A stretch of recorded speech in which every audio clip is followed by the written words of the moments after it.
All right, so let's dive right in. The first thing I want to talk about is something called the Zeigarnik effect. Ever notice how you can't stop thinking about that unfinished task? That's the Zeigarnik effect in action. Our brains are wired to remember incomplete tasks more vividly than completed ones. So, if you're struggling to focus on studying or a big project, try breaking it down into smaller, manageable chunks.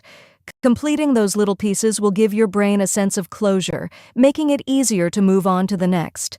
It's like ticking off items on a to-do list. That little dopamine hit keeps you motivated. Next up, let's talk about social proof. Have you ever been in a restaurant and seen a huge line outside? Chances are you'll assume it's good and want to join. That's social proof. We tend to look to others to guide our behavior, especially in uncertain situations. How can you use this? If you're trying to sell something, get testimonials. If you're trying to convince someone of an idea, mention how many others agree with you. It's not about manipulation, it's about understanding how people make decisions. Think about it. If everyone else is doing it, it's probably a good idea, right? Now, let's get a little bit into cognitive biases. One that's super common is confirmation bias. This is our tendency to search for, interpret, favor, and recall information in a way that confirms our pre-existing beliefs. So if you already believe something, you're more likely to notice and remember things that support that belief, and conveniently ignore anything that contradicts it.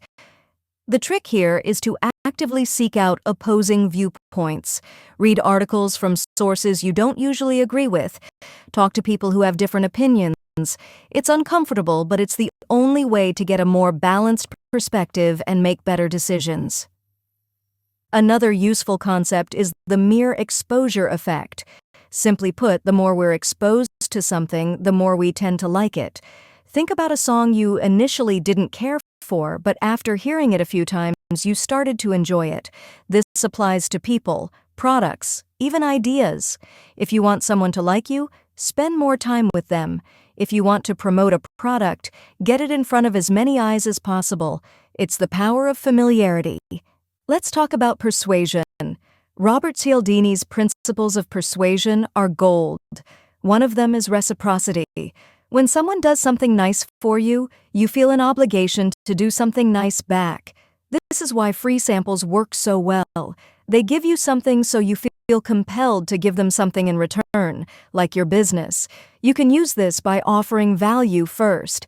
Help someone out, give them a useful piece of information, and they'll be more likely to help you when you need it. Then there's commitment and consistency. Once we make a commitment, especially a public one, we feel pressure to act in ways that are consistent with that commitment. This is why making small, initial commitments can lead to bigger ones. For example, asking someone to sign a petition can make them more likely to later donate to the cause. It's about building momentum. Think about setting small goals for yourself.